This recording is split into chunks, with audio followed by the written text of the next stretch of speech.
जो लोग अपने मेहनत पे भरोसा करते हैं वो कभी किस्मत की बात नहीं करते। यूपीएससी 2025 के एग्जाम में सफलता प्राप्त की दीपांशु जिंदल जी, जिनका रैंक है 38। रिजल्ट में आपका नाम आया तो आपके मन में क्या चल रहा है? जो हमारी मेहनत थी वो रंग लाई है, चाहे हमारे मित्र हैं चाहे हमारे शत्रु हैं, उन सबकी शुभकामनाएं हैं, उन सबकी बेस्ट विशेस हैं, जिसके कारण ये रिजल्ट आया। वो एक वक्त जब आपको लगा हो कि आपके मन में भी ये बात आई हो कि अब मैं भी निकालूंगा।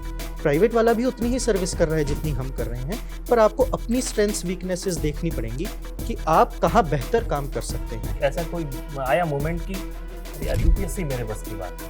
को ऐसा लग रहा होगा कि इंटरव्यू के पैनल के बाद आप एक यंग जर्नलिस्ट के पैनल में बैठे हुए हैं सामने। बिल्कुल, कि मुझे उस 1000 मूव से खतरा नहीं है जो तुमने एक बार प्रैक्टिस की है। ऑप्शनल को लेकर के बहुत सारे लोगों के मन में सवाल होता है कि क्या ऑप्शनल लेना चाहिए, और इसी में एक चीज और जोड़ना चाहूंगा, आंसर राइटिंग को लेकर के। रीजन क्या है कि यूपीएससी का जो ऑप्शनल है वो मास्टर्स लेवल का पूछता है। कुछ ऐसे सवाल हैं जो आजकल मीम पे बन के वायरल होते हैं, सेब सर पे रख के ले जा सकते हो कि नहीं, घड़ी वैसा क्या बदला कि आप रूम के अंदर है, बहुत सारे सवाल हैं। मैं ट्राई करूंगा, इतने मुश्किल सवाल तो वहाँ पे भी नहीं पूछे गए थे, बट आराम से कि आजकल फर्जी आई है फेम पाने के लिए। चलो एक बार में फेम पाना है तो किसी का नाम खोजो बस, अगर उससे आपका मैच का आया। लोगों से पूछो ना कि यूपीएससी की तैयारी करनी तो 18 घंटे पढ़ाई करनी पड़ेगी, कितना सच है? 18 घंटे आप एक दिन पढ़ोगे, 2 दिन पढ़ोगे, तीसरे दिन ब्रेक डाउन हो जाएगा।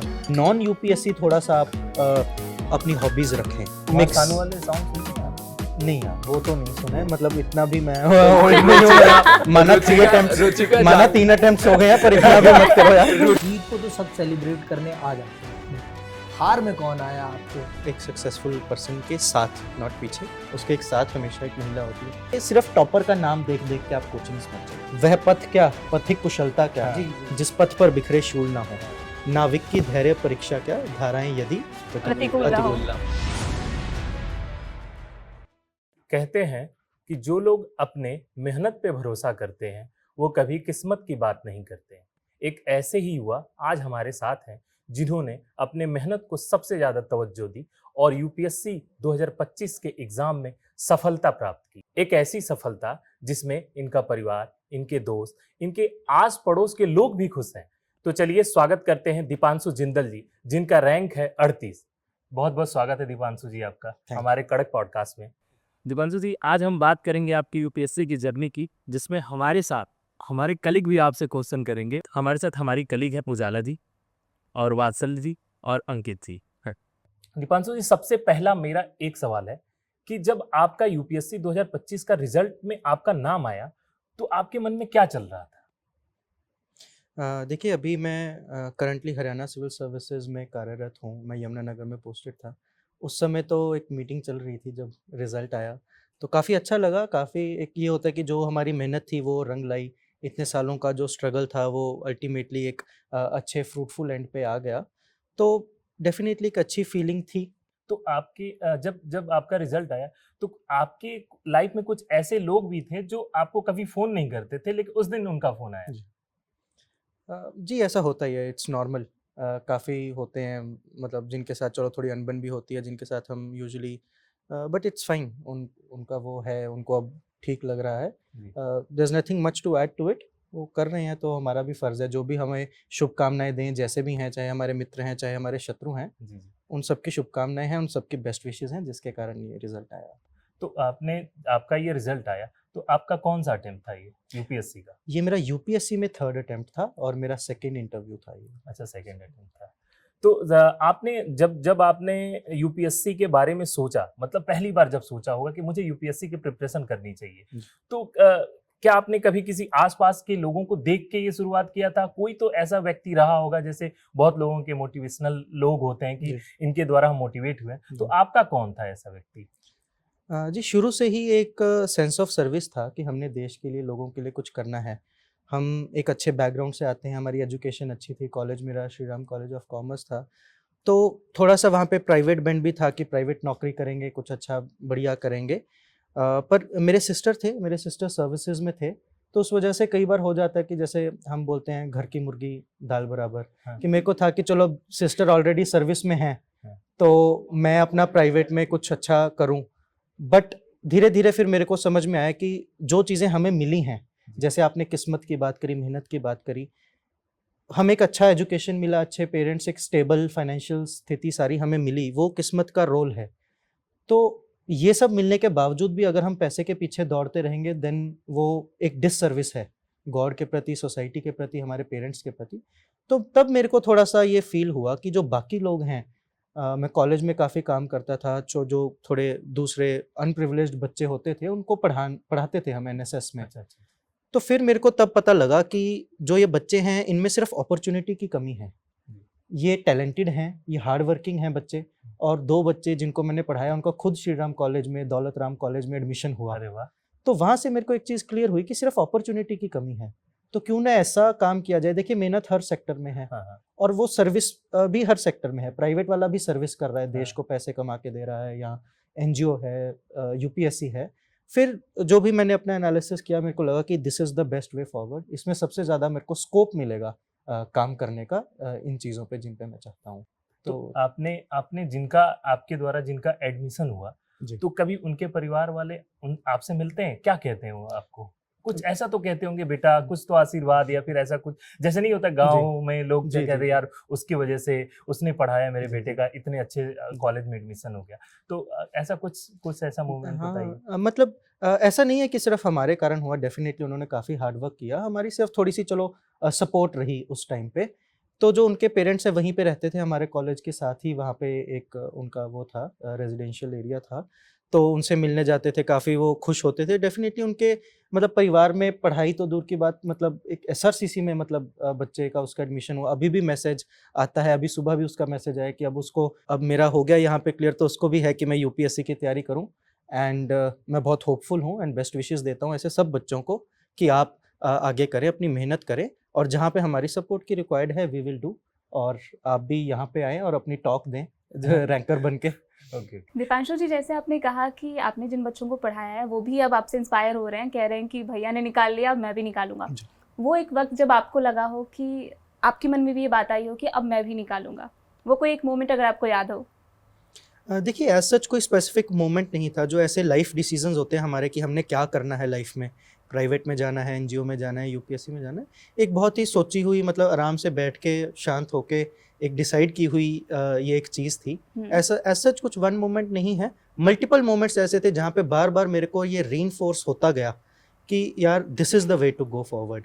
हम कुछ भी करें, फॉर एग्जांपल एनजीओ है, उसका स्कोप बहुत लिमिटेड होता है। फॉर एग्जांपल इन्वायरमेंट का एनजीओ है, या वुमेन एम्पावरमेंट के फील्ड में कर रहा है, या एजुकेशन के फील्ड में कर रहा है, सरकार हर काम में हेल्प करती है। सरकार का बजट देखिए, 50 लाख करोड़ एक साल का बजट होता है सरकार का, और कोई भी एनजीओ, कोई भी कंपनी सीएसआर में कितना भी ज़्यादा कर ले, कभी भी उस स्केल को, उस स्कोप को और उस स्पीड को मैच नहीं कर पाएगी।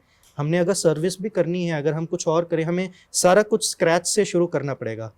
तो हमें पूरा सेटअप करना पड़ेगा, कौन क्या काम करेगा, लोग हायर करने पड़ेंगे। सरकार में वो ऑलरेडी एक सिस्टम इतना बढ़िया बना हुआ है, तो हमें बस एक अच्छे लोगों की ज़रूरत है कि वो उसमें आए और सर्व करें। अच्छा, जब लोगों से हम बातचीत करते हैं ना, तो करियर के बारे में तो या तो कोई सोचता है प्राइवेट नौकरी करेंगे या सरकारी नौकरी करेंगे। आप जो एनजीओ की बात कर रहे हैं जी, इसी से शायद थोड़ा पता चल रहा है कि आप शायद बहुत पहले से ये सोशल सर्विस की चीज़ें आप सोचते आ रहे हैं। सेक्टर में, लाइक जी, डेवलपमेंट सेक्टर जी, में जी, आपको। देखिए मैं बोलूँगा सर्विस सारे कर रहे हैं, जो ये कंपनीज हैं बड़ी बड़ी हैं, प्राइवेट सेक्टर है, वो सारे भी सर्विस कर रहे हैं। वो अगर काम कर रहे हैं, अर्न कर रहे हैं, टैक्स देश को दे रहे हैं, उसी को तो हम यूटिलाइज करके अपने बजट में दे रहे हैं। तो आप देखिए कि आपकी जेल किस चीज़ से हो रही है, आपको किस चीज़ से सेटिस्फैक्शन मिल रही है। प्राइवेट वाला भी उतनी ही सर्विस कर रहा है जितनी हम कर रहे हैं, पर आपको अपनी स्ट्रेंथ्स वीकनेसेस देखनी पड़ेंगी कि आप कहाँ बेहतर काम कर सकते हैं। अगर मैं अपनी बोलूँ तो मेरे को प्राइवेट सेक्टर में उतना शायद सेटिस्फैक्शन ना मिलता। मेरे फादर एमएनसी में थे, काफ़ी लंबी उन्होंने नौकरी करी नेस्ले इंडिया लिमिटेड में। अच्छा। तो मतलब वो चीज़ मैंने देख रखी थी, मैंने अपनी सिस्टर की लाइफ देखी, और बाकियों की भी। एनजीओ में मैंने इधर काम किया कॉलेज के दौरान। फिर मैंने ये डिसाइड किया कि UPSC is the best way forward. इसमें आपको काफ़ी डाइवर्सिटी मिलती है। आप एक टाइम पे एजुकेशन में काम कर रहे हैं, एक टाइम पे हेल्थ पे काम कर रहे हैं, एनर्जी पे काम कर रहे हैं, रिन्यूएबल पे, क्लाइमेट में।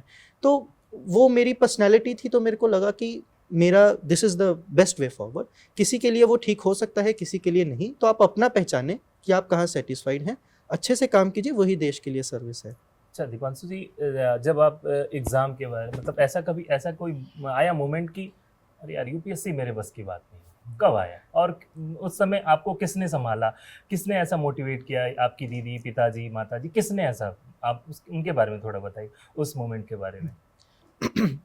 देखिए डीमोटिवेशन होती है, इट्स ऑल नेचुरल। जो भी हैं, रैंकर्स हैं, टॉपर्स हैं या दूसरे बच्चे हैं, जी। मेरा फर्स्ट अटेम्प्ट में मैं थोड़ा ओवर कॉन्फिडेंट था सी सेट वगैरह को लेके, जो एग्ज़ाम्स होते हैं, तो थोड़ा उसमें मेरी आधे नंबर से चूक रह गई, तो काफ़ी डीमोटिवेटिंग हुआ, पर वो रीज़न पता था कि ये हमारी गलती है। फिर उस पर वर्क किया, नेक्स्ट अटेम्प्ट दिया, इंटरव्यू में भी बहुत अच्छा स्कोर आया सेकंड अटेम्प्ट में, जी। बट फाइनल लिस्ट में मार्क्स नहीं आए, तो बड़ा डीमोटिवेटिंग फील हुआ कि यार अब तो मैंने सारा सही किया था, फिर भी मार्क्स नहीं आए। तो और जब हम फिर तैयारी, मेरे को काफ़ी टाइम जो था वो कम मिला। नेक्स्ट जो मेरा अभी ये थर्ड वाला अटेम्प्ट था, सिर्फ 1 महीना था मेरे पास प्रीलिम्स के लिए, मेरी इंटरव्यू लास्ट डे पे थी सेकेंड अटेम्प्ट की।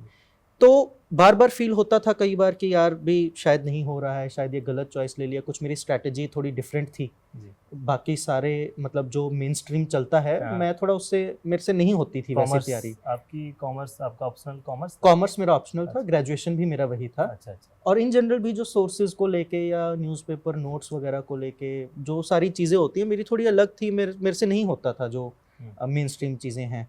तो फिर जब नहीं वैसा रिजल्ट आता तो डेफिनेटली डीमोटिवेटिंग लगता है, पर मेरे को ये था कि जो गोल है हमारा जी। वो वही है मेरे लिए। उसके अलावा जैसे एमसीक्यू में हम एलिमिनेशन करते हैं कि ए आंसर, या तो आपको पता है जी, कि जी। ए आंसर है, जी। या आपको पता है कि बी, सी और डी नहीं है। नहीं है। तो मेरे को ये पता था कि बी, सी, डी और मेरे लिए नहीं है।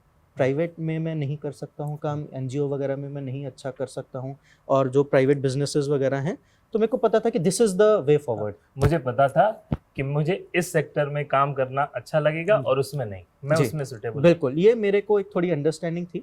And after my second attempt, जैसे मेरा नहीं हुआ सेकेंड अटैम्प्ट में, तो मैंने फिर हरियाणा सिविल सर्विसेज दिया और फिर उसमें रैंक 6 हासिल हुआ मेरे को। अच्छा। तो फिर मेरे को एक थोड़ा प्रैक्टिकल एक्सपीरियंस भी हो गया कि एक्चुअल में फील्ड में कितना हम काम कर सकते हैं अच्छा।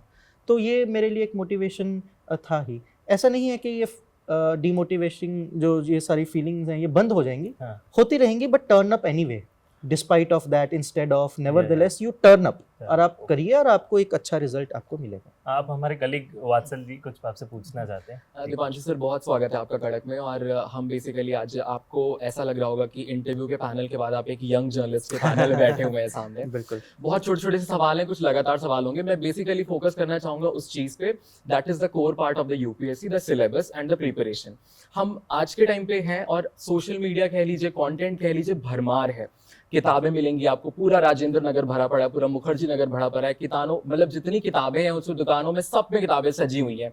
लेकिन आज के टाइम पे जो चॉइस है, जो चयन है किताबों का, जो कंटेंट का चयन है, वो हम कैसे करें? क्योंकि एक यूपीएससी का जो स्टूडेंट है, और आप मुझे बहुत बेसिक से बताइए कि वात्सल्य को अगर शुरू करना है आज यूपीएससी की प्रिपरेशन, तो वात्सल्य के लिए क्या स्ट्रैटेजी होनी चाहिए, उसको पॉइंट आउट करके। और दूसरी चीज में मैं ये जोड़ना चाहूंगा कि जो चयन के मामले में, क्योंकि आज के समय में कंटेंट की बहुत भरमार है, आप इसको बिल्कुल बताइएगा अपने से रिलेट करके कि आपको क्या डिफिकल्टी हुई, और प्लीज इसके बारे में बताइए।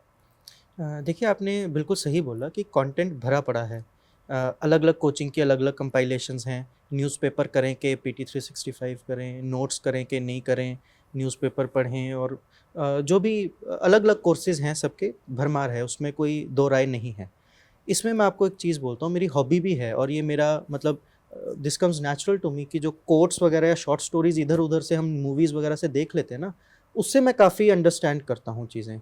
तो एक मूवी थी पुरानी, चांदनी चौक टू चाइना, उसमें एक कोट था कि मुझे उस 1000 मूव से खतरा नहीं है जो तुमने एक बार प्रैक्टिस की है, मुझे उस एक मूव से खतरा है जो तुमने 1000 बार प्रैक्टिस की है। ये मैंने कई बार बाकी बच्चों को भी चीज़ बताई है। तो आप वो लिमिटेड रखिए सोर्सेस, लिमिटेड। अब क्या रखें? देखिए, एनसीईआरटी है, सरकार द्वारा पब्लिश्ड है, एक इतनी बड़ी कमेटी बैठती है एनसीईआरटी की बुक बनाने के लिए। आप उसका फर्स्ट पेज देखें, कोई जेएनयू का टॉप प्रोफेसर, कोई central university, Banaras Hindu university, कोई डीयू का, कोई मिरांडा का, समथिंग। तो वो इतना ज़्यादा, मतलब इतने बड़े लोग वो बैठ के एक चीज़ डिसाइड कर रहे हैं, किसके लिए? 6th क्लास के बच्चे के लिए, 7th के लिए, 8th 9th के लिए। तो आप वहाँ से शुरू कीजिए। तो अगर वात्सल्य को प्रिपरेशन अपनी शुरू करनी है तो आप 6, 7, 8, 9, 10 से शुरू कीजिए, 11, 12 पे शिफ्ट कीजिए, एक एक स्टैंडर्ड सोर्स पकड़ लीजिए। जैसे ज्योग्राफी के लिए एक बुक है जीसी लियोंग, आप वो कीजिए, पॉलिटी के लिए लक्ष्मीकांत कर लीजिए, हिस्ट्री के लिए स्पेक्ट्रम कर लीजिए। इकोनॉमिक्स मेरा बैकग्राउंड था, मेरी एजुकेशन उसी में रही है, ग्रेजुएशन में भी था मेरा, तो उसमें मेरे को ज़्यादा प्रॉब्लम नहीं आती थी। तो बट एक एक स्टैंडर्ड चीज़ पकड़ लीजिए, अगर आप 10 चीज़ें पकड़ेंगे तो वही 1000 मूव्स हो जाएंगी, पढ़ा आप एक ही बार पाओगे क्योंकि घंटे तो उतने ही हैं। या तो आप एक चीज़ 10 बार पढ़ोगे या 10 चीज़ें एक बार पढ़ोगे। तो प्रॉब्लम उससे नहीं है कि जो एक क्वेश्चन उस किताब में लिखा है जो आपसे छूट गया, 99% चीज़ें सब में सेम हैं। एक पकड़िए, उसको अच्छे से कीजिए, अपने माइंड को limited sources many number of times, वो आप मेरे हिसाब से एक जनरल प्रिंसिपल ये तैयारी में होना चाहिए। ये सवालों की श्रृंखला थोड़ी लंबी होगी, तो मैं अपने सवाल बस 2-2 3-3 करके कोलैब करके आपसे पूछ लेता बिल्कुल हूँ। प्लीज। ऑप्शनल को लेकर के बहुत सारे लोगों के मन में सवाल होता है कि क्या ऑप्शनल लेना चाहिए, और इसी में एक चीज और जोड़ना चाहूंगा, आंसर राइटिंग को लेकर के। बहुत सारे बच्चे आज देखिए, बहुत सारे ऐसे मतलब प्लेटफॉर्म्स भी है जो ये प्रोवाइड करा रहे हैं सर्विसेज, मतलब आपको दे रहे हैं कि आप कॉपी लिख करके दीजिए, सर्च करिए।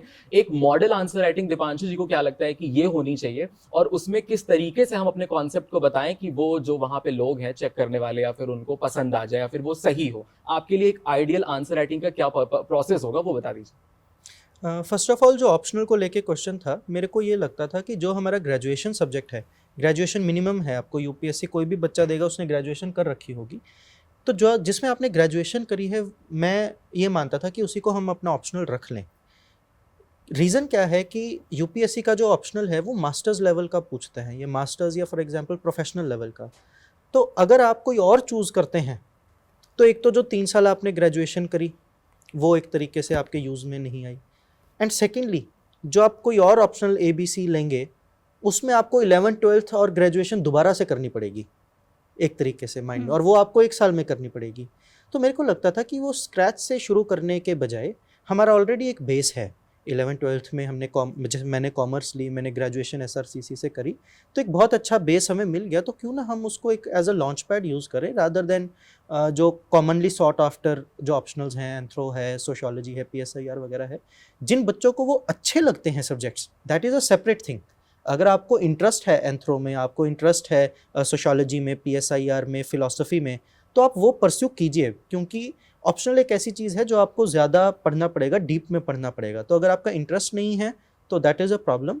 बट अगर आपका ग्रेजुएशन सब्जेक्ट में ठीक ठाक आपने पढ़ाई करी है तो आप उसको फॉलो कीजिए, उससे काफ़ी आपकी जो मेहनत है कम हो जाएगी और आप उसको बाकी चीज़ों में यूज़ कर सकते हैं। एक आखिरी सवाल बस ये है, इंटरव्यू का पैनल, ठीक है, मतलब हम यहाँ आज बैठ के सवाल आपसे पूछ रहे हैं, हो सकता है कि वहाँ पे ऐसे ना हो, बहुत डर है लोगों के मन में, एस्पिरेंट्स भी बहुत सारे हैं। मतलब मैं कोट करना चाहूँगा, सोशल मीडिया पे यहाँ तक लोगों ने कहा है कि खून के आंसू रुला देते हैं, कुछ ऐसे सवाल पूछ लेते हैं, और इतने ज़्यादा उसको लेकर के मिसकंसेप्शन बना हुआ है कि कुछ ऐसे सवाल हैं जो आजकल मीम पे बन के वायरल होते हैं, सेब सर पे रख के ले जा सकते हो कि नहीं, घड़ी वैसा क्या बदला कि आप रूम के अंदर है, बहुत सारे सवाल हैं।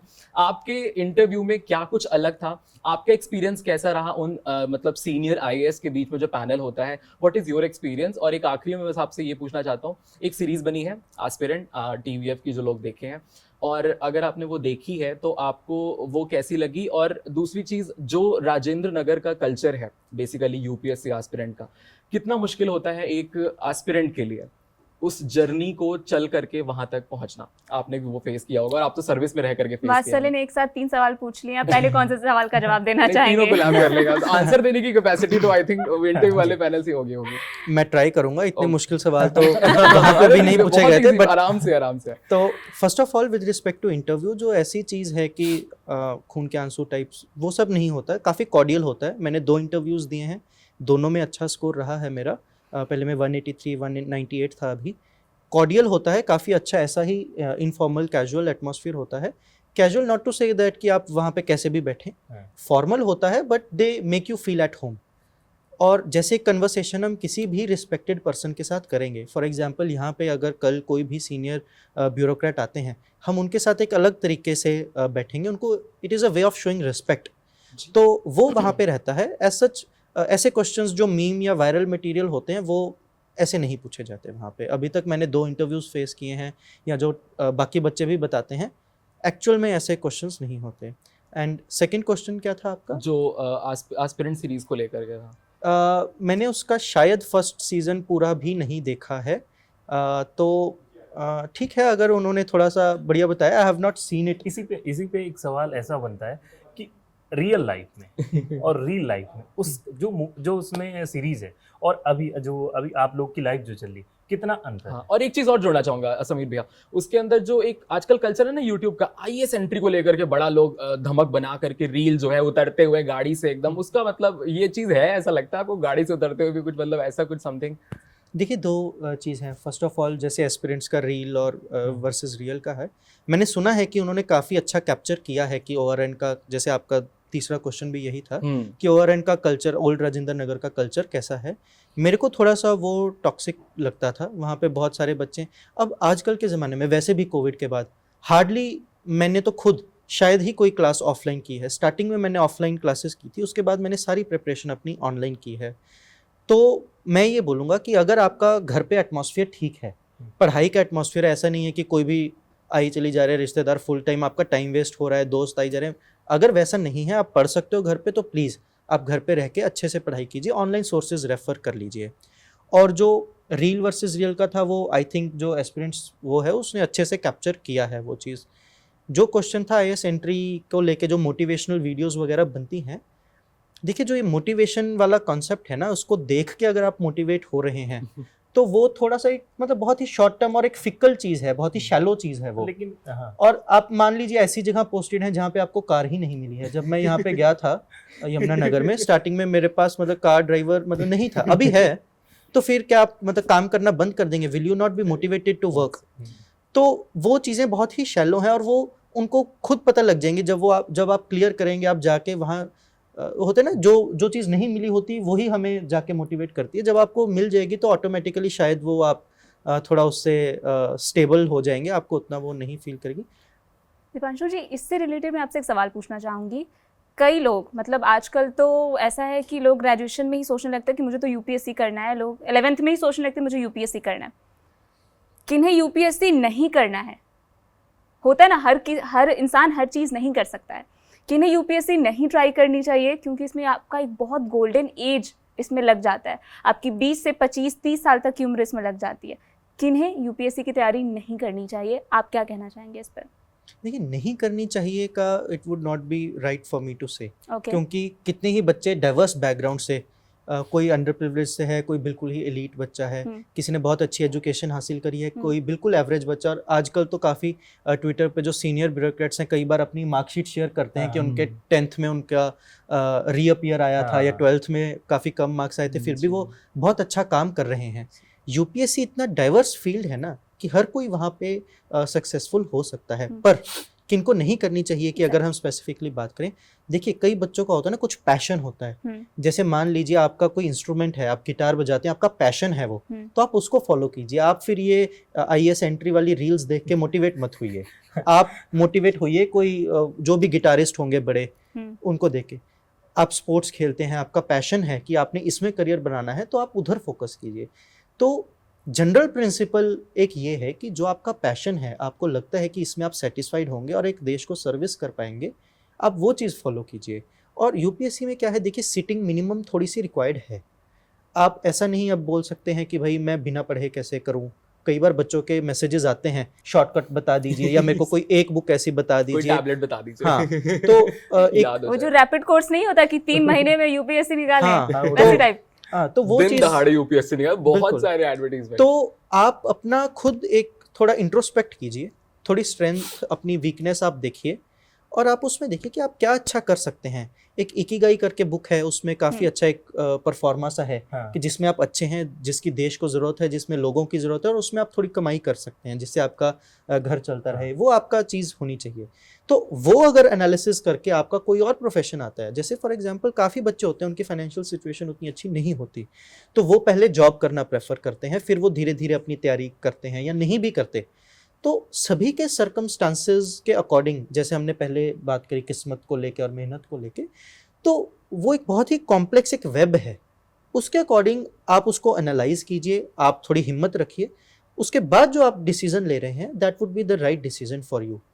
यानी कि जो आउटर इन्वायरमेंट है उससे ज़्यादा मैटर करता है कि आपका इनर इन्वायरमेंट कैसा है।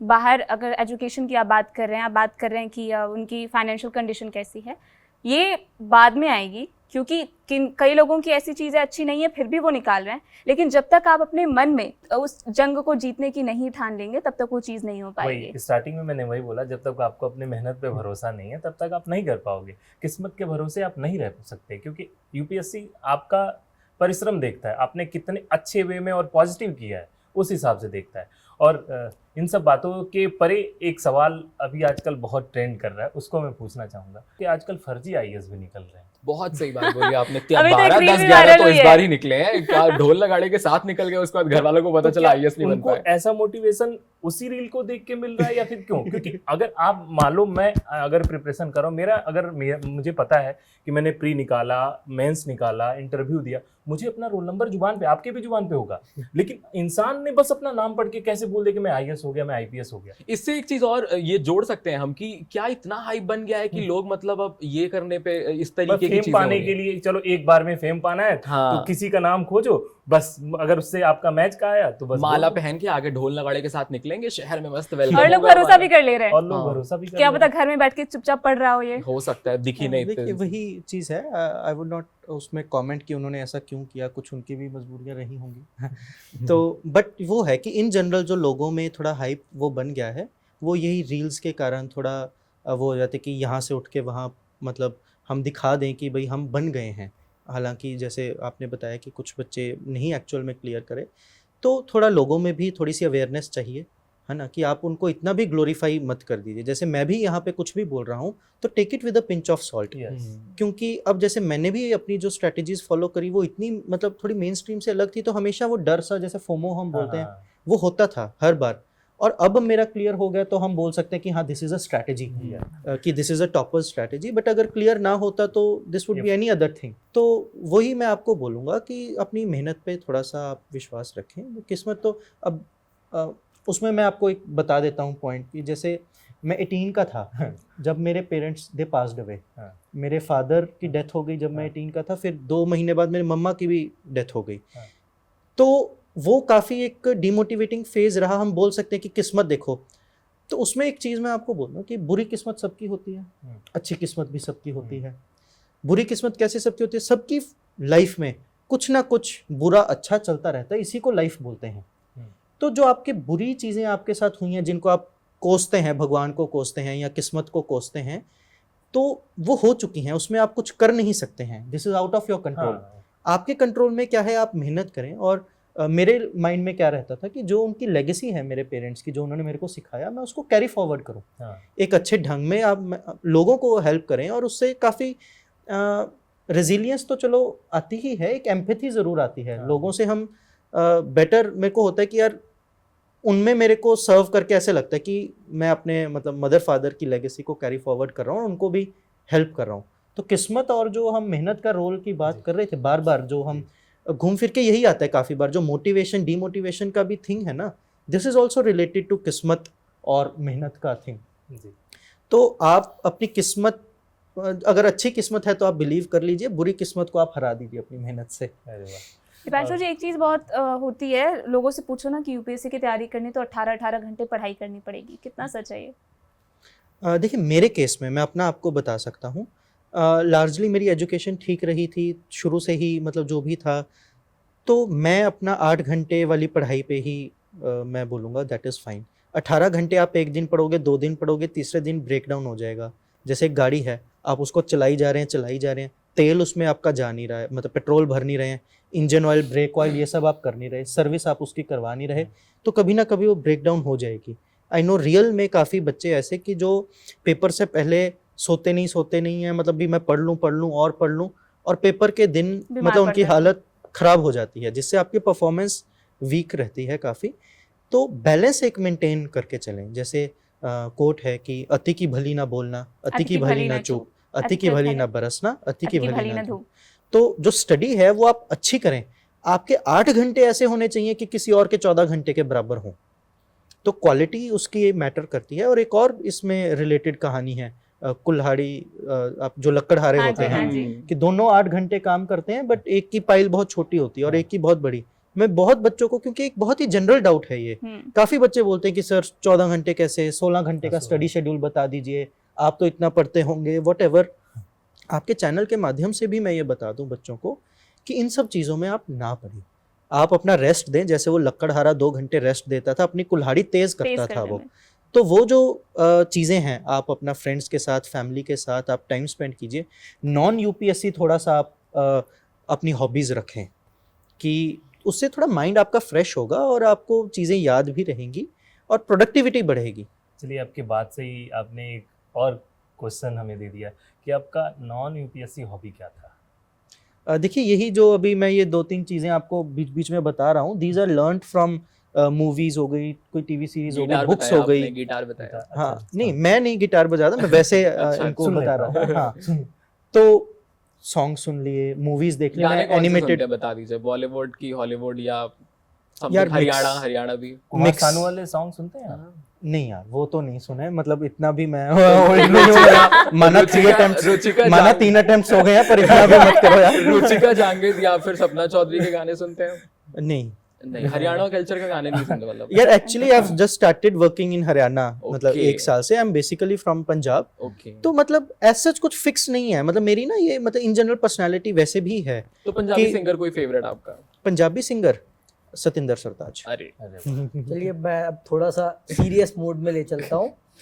हम जानते हैं कि यूपीएससी जितना भी अभी तक हमने रिजल्ट देखा यूपीएससी का, उसमें अंग्रेजी बनाम क्षेत्रीय भाषाओं का और खास करके हिंदी का, हम ये क्यों देखते हैं कि भारत की अपनी भाषाएं भारत के प्रशासन में उतनी अच्छी पकड़ से के साथ नहीं जा पाती, लेकिन अंग्रेजी के साथ अगर आप तैयारी कर रहे हैं, आप जैसे आपने भी अंग्रेजी के साथ तैयारी करी, तो अंग्रेजी वाले आगे निकल रहे हैं और क्षेत्रीय भाषाएं या भारत की भाषाओं वाले जो अभ्यर्थी हैं वो क्यों नहीं पहुंच पा रहे हैं? पहला सवाल तो मेरा ये है आपसे। और दूसरा सवाल, कोचिंग, जैसे कि आपने कहा कि ऑनलाइन मटेरियल, मैंने पहला अटेम्प्ट जब करा तो मैंने कोचिंग की हेल्प ली, मैं ऑफलाइन गया। उसके बाद जितने भी अटेम्प्ट थे मेरे, मैंने ऑफलाइन और ऑनलाइन पढ़ाई करी।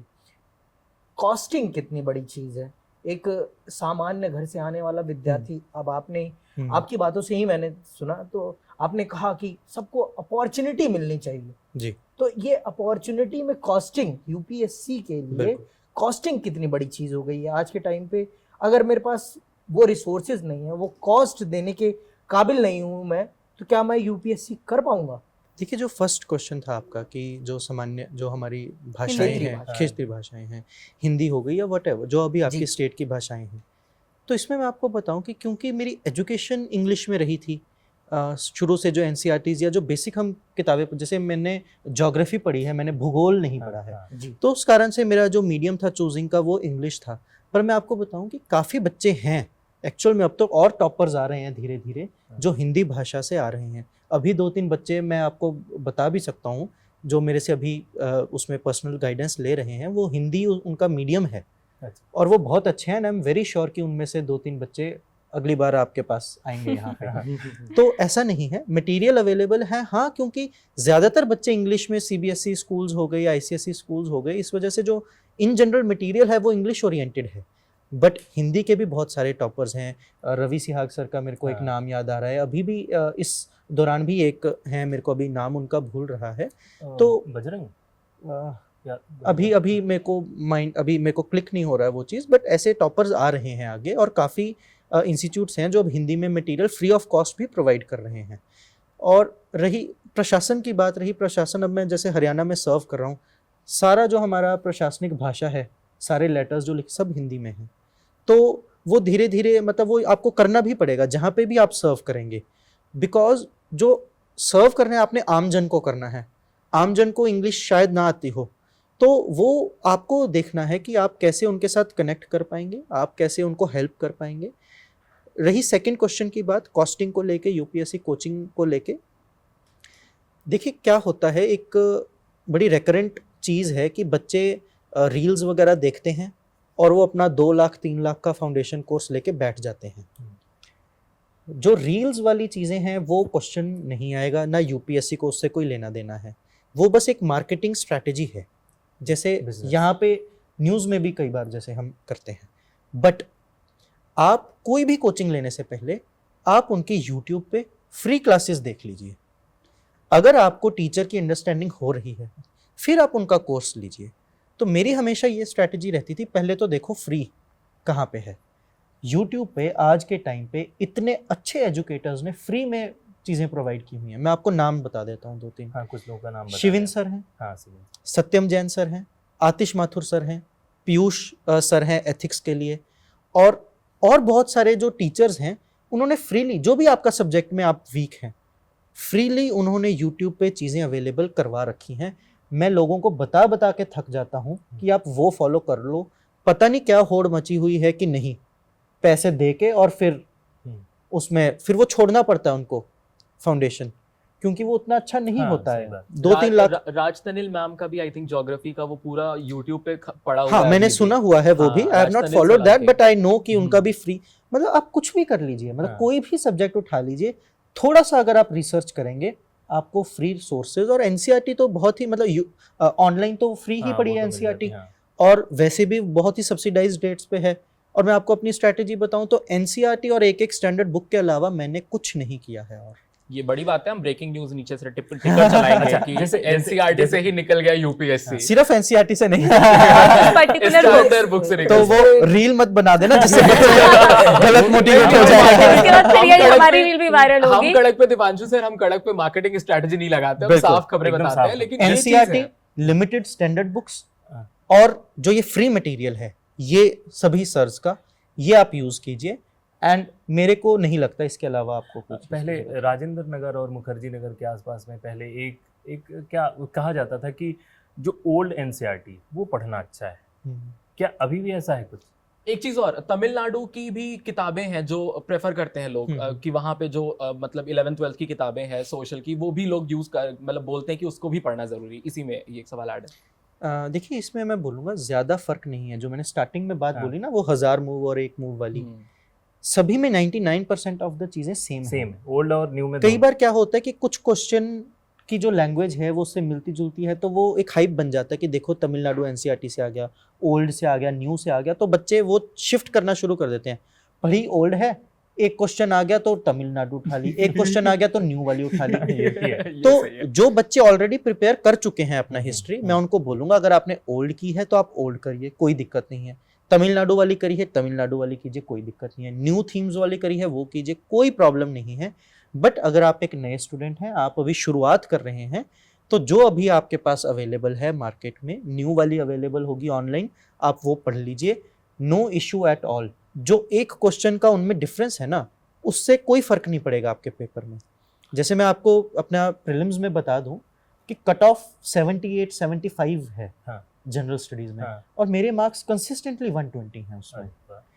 तो अगर मैं वो चीज़ बता रहा हूँ तो अब तो एक चलो एविडेंस, एक ठप्पा लग गया उसमें कि ये टॉपर हाँ। बोल रहा है। हाँ। तो उसमें मैं यही आप सभी को समझाऊंगा कि आप प्लीज एक एक क्वेश्चन के कारण अपना सोर्स मत बदलते रहिए। वो एक चीज कीजिए, उसमें से जो 99 चीजें हैं ना, उसमें से अगर कोई क्वेश्चन आ गया वो नहीं गलत होना चाहिए। हाँ। मेरा आखिरी प्रश्न यही रहेगा कि जीत को तो सब सेलिब्रेट करने आ जाते हैं, बिल्कुल। हार में कौन आया आपके? आपने जैसे कहा कि आपके 2 अटेम्प्ट क्लियर नहीं कर पाए आप, हार में आपके साथ कौन रहा, किसने आपका साथ दिया, और दोस्त कितने ज़रूरी हैं? आपका वो कौन सा दोस्त है जिसने आपके लिए, हारे आप तब भी आपके साथ, जीत में तो आगे नहीं दिखा लेकिन हार में आपके कंधे पे हाथ रख के बोला कोई नहीं, एक और प्रयास करेंगे, एक और बार चलेंगे और मैदान फतेह करेंगे? वो कौन था आपका? ये एस्पिरेंट की तरह कोई महिला मित्र भी साथ में अगर ऐसा भी कुछ कॉन्सेप्ट हो सकता वो हो कहते हैं ना कि हर सफल आदमी के पीछे एक महिला का हाथ होता जैसे है। अभिलाष के साथ धैर्य थी, वैसे हो सकता है कि किसी के साथ हो। अगर आप तो बताना आपके चाहें साथ तो वो कौन महिला थी? देखिए राइटली आपने बोला कि हर एक सक्सेसफुल पर्सन के साथ, नॉट पीछे, उसके एक साथ हमेशा एक महिला होती है। मेरे लिए देखिए सबसे पहले तो मेरे मदर ही थे, now she is no more, but उनका काफ़ी बड़ा इसमें रोल रहा। जो उन्होंने ये चीज़ें सिखाई हैं ना, जो हम स्ट्रैटेजीज अभी ये 1000 मूव्स, ये सब वो सब उन्होंने मेरे को सिखाया हुआ है। फिर मेरी सिस्टर थी, और आपने राइटली बोला मेरी मतलब पार्टनर है, मेरे साथ में ही हैं, तो उनका बहुत बड़ा रोल रहा। वो बैकग्राउंड में वो सारे रहते हैं, पर उनके सपोर्ट के बिना ये नहीं हो पाता। महिला सभी को छोड़ के मेल भी मेरे फादर थे, मेरे सिस्टर जीजू, शी इज़ मैरिड, तो मेरे जो ब्रदर इन लॉ हैं उनका भी काफ़ी सपोर्ट रहा। और मेरे फ्रेंड्स भी हैं, मेरे कॉलेज के जो नॉन यूपीएससी फ्रेंड्स हैं, मेरा एक चाइल्डहुड फ्रेंड है मेरा, तो उन सबका क्लोज, मेरे जो रिलेटिव्स क्लोज हैं, मेरे ताऊजी हैं, मामू हैं, मतलब इन सबका काफ़ी सपोर्ट रहा। अब सक्सेस के बाद तो बहुत सारे लोग आ जाते हैं। कुछ टीचर्स भी थे जिन्होंने मतलब कॉलेज टीचर, स्कूल टीचर, जो मतलब जब मेरा नहीं क्लियर हुआ था, लार्जली दे सपोर्टेड। एक आधा कोई होता तो। एक चीज़ ये भी है, एसआरसी से आपका बैकग्राउंड है, मतलब पूरा, अरे बहुत एस्टीम्ड कॉलेज है, मतलब अलग लेवल का वहाँ पे एक एटमॉस्फियर है, बच्चों का भी, पढ़ाई का भी, सब कुछ, नो डाउट। आप जो बच्चा एक उत्तर प्रदेश के एक यूनिवर्सिटी का है, बहुत नॉर्मल सी यूनिवर्सिटी है, हरियाणा का है, पंजाब का है, पंजाब यूनिवर्सिटी का है, तो खालसा कॉलेज का है, तो उन बच्चों के लिए और जो बच्चा दिल्ली यूनिवर्सिटी के उन नॉर्थ साउथ कैंपसेस में है, क्या डिफरेंस होता है एजुकेशन का भी, और उन परवरिश जो आपस में पर्सपेक्टिव एनवायरनमेंट सराउंडिंग होती है, कितना इम्पैक्ट पड़ता है? देखिए इन्वायरमेंट, हाँ थोड़ा एक्सपोजर ज़्यादा होता है। जैसे दिल्ली यूनिवर्सिटी की हम बात कर लें, एक्स्ट्रा करिकुलर्स पे काफ़ी ध्यान होता है। टीचर्स काफ़ी, मतलब जैसे जो ऑथर्स होते हैं यूजुअली वही टीचर्स होते हैं, पर this should not be A disadvantage कि आप किसी और यूनिवर्सिटी से हैं। एग्जाम्पल देता हूँ, मेरे 12th में मतलब जब मेरे एग्ज़ाम्स चल रहे थे तभी मेरे फादर एडमिट हो गए थे, मतलब he got infected with cancer. तो मेरा वो जो 12th वाला था, बोर्ड्स था, उसमें मेरा कुछ खास अच्छा परफॉर्मेंस नहीं था। जो मार्कशीट आई थी पहले, तो मेरे को कोई और कॉलेजेस अलॉट हो रहे थे। फिर मैंने रीवैल्यूएशन भरी अपनी, कि मेरे को पता था कि मैं अपना जो क्वेश्चंस हैं अच्छे अटेम्प्ट करके आऊँ, तो मैंने रीवैल्यूएशन भरी, then I got into SRCC. मैं कॉन्टेक्स्ट क्या सेट करना चाह रहा हूँ कि मान लीजिए मैं किसी और कॉलेज में होता, मैं एक लोकल कॉलेज में होता, तो क्या मैं ना होता? मतलब वो चीज़ वहीं रहती। एक उसका ठीक है, थोड़ा सपोर्ट सिस्टम होता है, पीयर्स होते हैं आपके अच्छे होते हैं, कॉम्पिटिटिव एज होता है, टीचर्स अच्छे होते हैं, इन्वायरमेंट एक्सपोजर होता है, बट वो एक +1 आप बोल सकते हैं, पर वो अगर आप किसी और में है तो -1 नहीं है। अब मैं अपने बैकग्राउंड, एसआरसीसी से पहले की आप बात कीजिए, मोगा डिस्ट्रिक्ट का आपने नाम भी नहीं सुना होगा कि पंजाब में कहाँ पे है, ठीक है, न्यूज़ में तो कभी कभार पढ़ा है। हाँ वो भी बाढ़ आई थी अभी पिछले साल। हाँ हाँ, वो तो सुना है। उस वे में नॉट एज कि कोई प्रेस्टिजियस वहाँ पे कोई एजुकेशनल इंस्टीट्यूशन है, या आप दिल्ली पब्लिक स्कूल से हैं या एयरफोर्स वगैरह से हैं, तो सिंपल एक लोकल स्कूल से वहाँ पढ़ाई करी है। अच्छा स्कूल है वो, काफ़ी अच्छे टीचर्स हैं, बट एक वो है लोकल स्कूल ही, नर्सरी से लेकर 12th तक वहीं पढ़ाई करी। ऐसा नहीं कि हम कहीं कोटा जा रहे हैं या चंडीगढ़ जा रहे हैं या दिल्ली जा रहे हैं। तो मैं वो चीज़ आपको समझाना चाह रहा हूँ कि अगर वो चीज़ आपके फ़ायदे की है तो वेल एंड गुड, बट अगर आप वहाँ पे नहीं हैं, जो हम किस्मत की बात कर रहे थे कि अगर अब हमारी इतनी अच्छी नहीं सरकमस्टांस है, आप लोकल इंस्टीट्यूशन से भी पढ़ रहे हैं, that should not be your disadvantage. आप वहाँ से पहले ऐसे व्यक्ति बनिए कि जो इस चीज़ को क्रैक करें, और फिर आपका स्कूल भी एसआरसीसी बाद में कहलाए। सब अब सारी बातें हो गई। एक बहुत, ये क्या मिस्ट्री है, मैंने देखा है जब मैं राजेंद्र नगर में जाता हूँ तो टॉप 2nd रैंक वाला किसी कोचिंग के पोस्टर पे रहता है, फिर वही टॉप 2nd रैंक वाला दूसरे कोचिंग के पोस्टर पे रहता है। तो मैं ऐसे 10-12 कोचिंग सेंटर पे देखता हूँ उसकी फ़ोटो, तो मैं सोचता हूँ यार उसने सारे जगह पढ़े होंगे, क्या उसके पीछे की क्या मिस्ट्री, कुछ रहस्य तो होगा कि ऐसा वो लोग सब करते। क्या आपको क्या लगता है ऐसा? इसमें 2 चीज़ें मैं आपको बताता हूँ। कुछ टीचर्स की कुछ स्पेशलिटीज़ हैं, जैसे साइंस एंड टेक है, मैंने शिविन सर से किया था, उनका फ्रीली अवेलेबल है यूट्यूब पे। एथिक्स मैंने पीयूष सर से किया था। अब उनके इंस्टीट्यूशंस चेंज हो गए मान लो, तो सारे वो छापेंगे कि रैंक 38 दीपांशु जिंदल, चाहे उनका इंस्टीट्यूशन चेंज हो गया, चाहे मैं टीचर से एसोसिएटेड था, राइट। तो जो बच्चे ज्वाइन कर रहे हैं, जैसे आप भी नए हैं, आप एक उसमें जा रहे हैं, तो आप ये देखिए कि कोर्स कौन सा लिया गया था, मेन कोर्स या फिर क्या। वो आपको एक रैंकर की फोटो तो दिखती है, आपको उसके नीचे का कोर्स नहीं विजिबल होगा। तो आपको लगेगा कि इसने हर जगह से पढ़ाई करी है। तो आप वो देखिए आपके कितने सब्जेक्ट्स हैं। ये ऐसे नियम शायद सरकार ने बनाए हैं कि कोर्स, ये बहुत अच्छी एक पहल है। कंपटीशन ऑफ जो कंपटीशन कमीशन है इंडिया का, उन्होंने रूल्स अभी लागू किए, काफी इंस्टीट्यूट्स को फाइन भी किया है तकड़ा कि आप कोर्स जरूर मेंशन कीजिए। फाउंडेशन कोर्स है कि आपका कौन सा कोर्स है। तो ये क्या कर, जैसे हम इंटरव्यूज हैं, तो जैसे हम मॉक इंटरव्यूज देते हैं ना, इंटरव्यू जो हमारा स्टेज होता है यूपीएससी के टाइम पे, तो मैं क्योंकि अभी सर्विस में था और सारी जो वो प्रशासनिक हिंदी यूज हो रही थी वहां पे, बट मेरा इंटरव्यू मीडियम पहले ही भर चुका था इंग्लिश। तो मेरे को था कि मैं थोड़ी इंग्लिश की थोड़ी प्रैक्टिस कर लूं, क्योंकि जब मैं बोलना चाह रहा था एडमिनिस्ट्रेशन, मेरे माइंड में प्रशासन ही आ रहा था। तो जब मैं रिप्रेजेंटेटिव बोलना चाह रहा था तो मेरे मन में वो प्रतिनिधि ही आ रहा था वर्ड, बट क्योंकि मेरा इंटरव्यू मीडियम ऑलरेडी पहले ही भर जाता है इंग्लिश, तो मेरे को था मैं प्रैक्टिस करूं बार बार अपनी स्पोकन इंग्लिश की रिटायर्ड ब्यूरोक्रेट्स के साथ। तो जो मॉक इंटरव्यूज हम जगह जगह देते हैं वो फ्री होते हैं और उसको वो पब्लिश कर देते हैं कि ये देखिए रैंक 38 ने हमसे गाइडेंस ली। जी। तो ये चीज का आप काफी ध्यान रखें। जो भी बच्चे कोचिंग लेना चाह रहे हैं आप ये जरूर देखें कि YouTube पे आप उनकी क्लासेस देख लीजिए। अगर आप उनके साथ अंडरस्टैंडिंग आपकी बन रही है तो ही आगे जाइए, सिर्फ टॉपर का नाम देख देख के आप कोचिंग्स मत चाहिए। एक लास्ट में दीपांशु कोट मैं भी बोलूंगा सर से, एक लास्ट में ना कोट पे एंड करिएगा, हम उसको रील अभी के लिए मेरा एक काटेंगे। सवाल बाकी है, मैं आपसे एक सवाल पूछना चाहूंगी कि यूपीएससी जो भी एस्पिरेंट है, क्या उसको सोशल मीडिया चलाना बंद कर देना चाहिए? क्या एक वो बहुत बड़ा डिस्ट्रैक्शन होता है? देखिए आपने चलाया कि नहीं?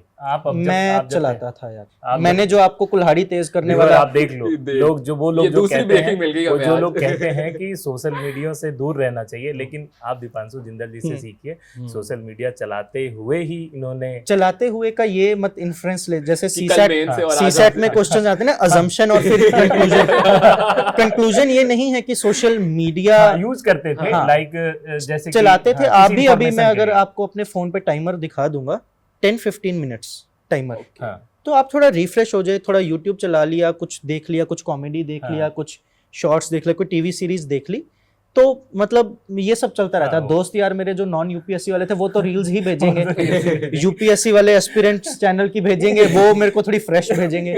तो वो था, मेरे को माइंड फ्रेश वाला चीज लगता था, मैंने यूज किया था, पर वही अति की भली ना बोलना टाइप्स। आप उसको ओवरडू मत कीजिए। गलती में दीपांशु सर एक मोटिवेशनल कोट, मतलब एक मोटिवेशन, डर कर नौका पार नहीं, समथिंग ऐसा कोशिश करने इसका चलो मैं आपको, सिंस अभी भाई ने हिंदी इंग्लिश वाली बात करी, हिंदी आपने बता दिया, मैं इसका इंग्लिश आपको बता देता हूँ। A calm sea has never trained a true sailor. तो जो आपकी बाधाएं आ रही हैं ना, जो उसमें बोलते हैं ना, वह पथ क्या, पथिक कुशलता क्या, जिस पथ पर बिखरे शूल ना हो, नाविक की धैर्य परीक्षा क्या, धाराएं यदि प्रतिकूल ना हो। तो जो ये प्रॉब्लम्स है ना, ये दीज डिफाइन यू। अब मैं अभी वर्क कर रहा हूँ हरियाणा गवर्नमेंट में, तो मैं देख रहा हूँ कि इतनी प्रॉब्लम्स आती हैं, तो आप जो ये रील वाली मोटिवेशन है ना, ये वहीं खत्म हो जाती है। आप कल को ये नहीं बोल सकते कि आज मैं मोटिवेटेड नहीं हूँ, तो कुछ भी लॉ एंड ऑर्डर सिचुएशन हो रही है, मैं आज नहीं जाऊँगा, आज मैं घर पे बैठूंगा, ऐसा नहीं है। तो जो आपका एंड गेम है, जो आपका गोल है, दैट इज द मोटिवेशन। और जो ये प्रॉब्लम्स आ रही हैं, आप उनको एक गुड वे में लें। बोलते हैं failures are stepping stones to success. जो भी प्रॉब्लम्स हैं, they make you as a person. तो हम आज की चर्चा यहीं पे ख़त्म करते हैं, लेकिन अपने व्यूअर को हम बताना चाहेंगे कि आज तक आपने जो मिथ सुना होगा उसको दीपांशु जी ने बहुत अच्छे तरीके से क्लियर किया है, और इन्होंने ये भी बताया कि हर सक्सेस पुरुष के पीछे महिला नहीं होती, उसके साथ चलती है। तो ये बात ज़रूर ध्यान रखिएगा। तो इसी के साथ हम दीपांशु जी को बहुत बहुत धन्यवाद करते हैं कि आप हमारे कड़क शो पे आए, और आगे भी आपका साथ हमारे साथ बना रहेगा। धन्यवाद। Thank you.